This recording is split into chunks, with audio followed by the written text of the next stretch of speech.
Bom dia, pessoal. Vocês me escutam? Sim, bom dia, professor. Bom dia. Bom dia.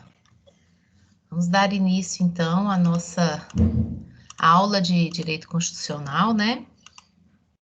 E hoje nós vamos terminar a unidade 2.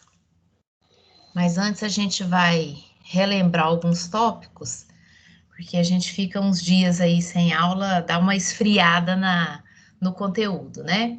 Só um minutinho que eu já volto aqui para a gente começar, tá bom?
Bom, vamos lá, turma.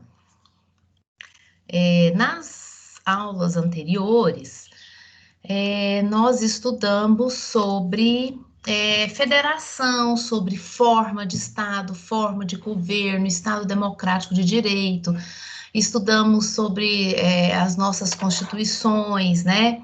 As constituições que nós já tivemos, e hoje a gente vai aprofundar no tema de federação, federalismo, vamos entender quem são os entes federados, o pacto federativo, as características, vamos aprofundar um pouquinho no tema da federação. Bom, só para a gente lembrar, a última aula a gente falou sobre o federalismo unitário, centralizado e tal, né, como que é o Brasil, aí até falei do Chile, falei da França, né? Que são países bem menores. A França é bem menor do que o Brasil, por isso que o federalismo lá é centralizado, unitário, tarará. Mas aí, vamos contextualizar aqui na nossa realidade. Quando tudo começou, né? Tanto aqui no Brasil, tudo começou em 1822, então, quando o Brasil se torna um Estado soberano, né? Um Estado independente soberano.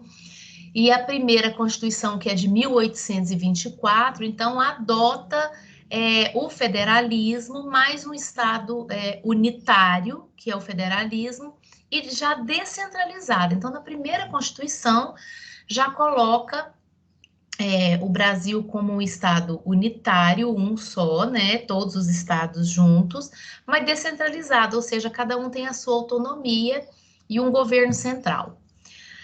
Mas com a proclamação da República em 1891, aí a gente adota um modelo dualista, tá? E esse modelo foi, assim, mal adaptado por causa da imensidão do nosso território e da diversidade das regiões. Com a Constituição de 1930, e tinha muitas reivindicação dos estados, né?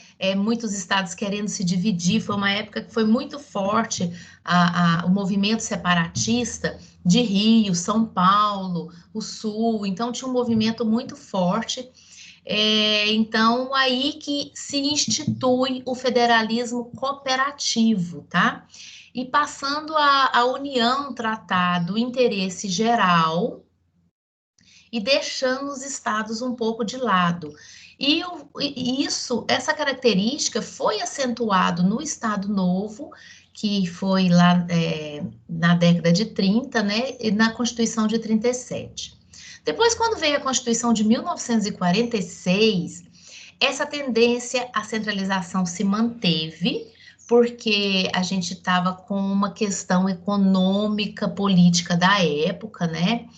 E essas tentativas de planejamento, redução de desigualdades regionais, grandes investimentos estatais para pôr um freio nas misérias que eram muito patentes, né? Então, tinha estado muito rico, estado muito pobre, tentando dar um incentivo na indústria. Então, essa centralização da União se manteve na Constituição de 46 e ela acentua tanto na Constituição de 64, que quando veio o governo militar, né, intervenção militar, depois na Constituição de 67 também, essa tendência foi acentuada, e aí instaura-se o federalismo de integração.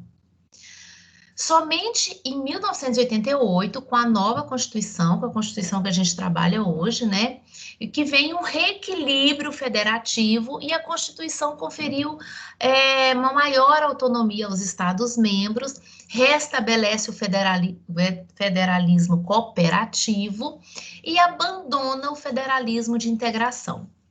Todas essas características que eu falei aqui para vocês agora, gente, federalismo de integração, o federalismo dualista, o federalismo cooperativo, são 3 formas de federalismo que eu tenho que mostrar para vocês que elas existiam, já existiram na nossa história e ainda são características, né? São modos de federalismo e é isso que eu quero ver com vocês agora.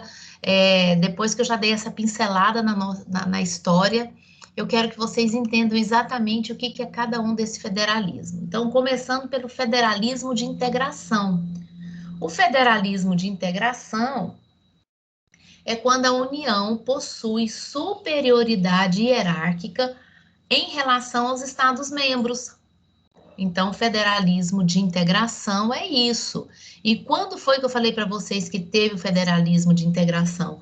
Lá, exatamente, quando a gente teve a intervenção militar no nosso sistema governamental, né? Que foi a Constituição de 64 e a de 67. Então, é exatamente isso que aconteceu. A União possuía uma superioridade hierárquica em relação aos Estados-membros, e por isso os estados tinham menos autonomia. Então, federalismo de integração parece uma palavra assim que integra tudo, mas na verdade não integra tudo. A União possui superioridade.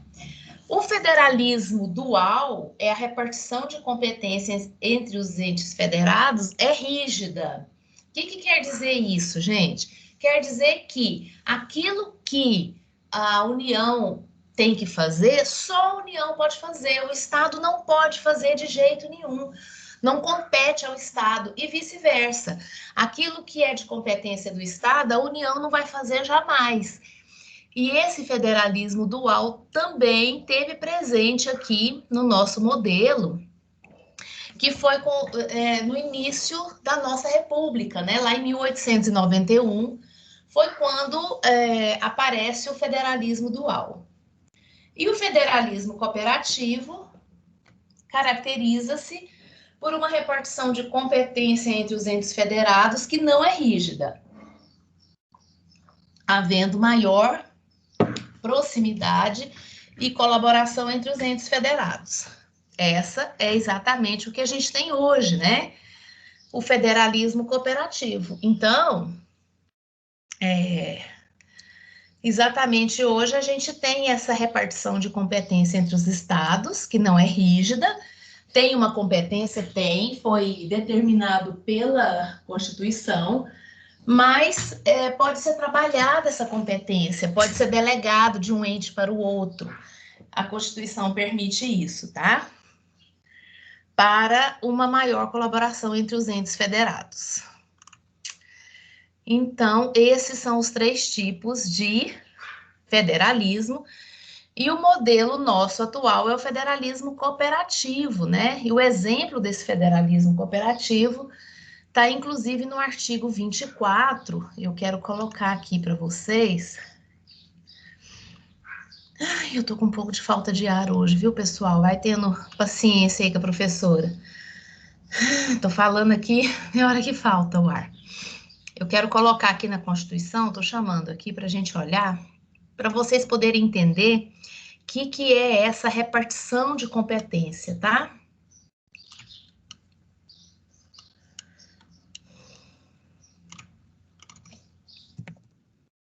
Como que a Constituição tratou essa Constituição?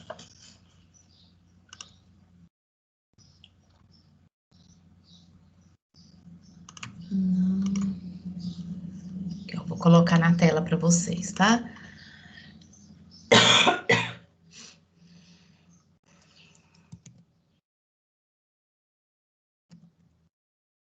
Artigo 24 é um exemplo de repartição de competência, ou exatamente desse federalismo cooperativo. Compete à União, aos estados, ao Distrito Federal legislar concorrentemente.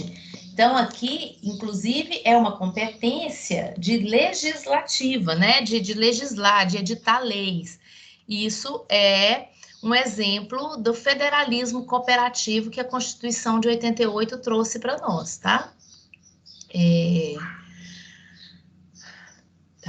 Aí a gente tem outras, mas aqui ficou muito claro.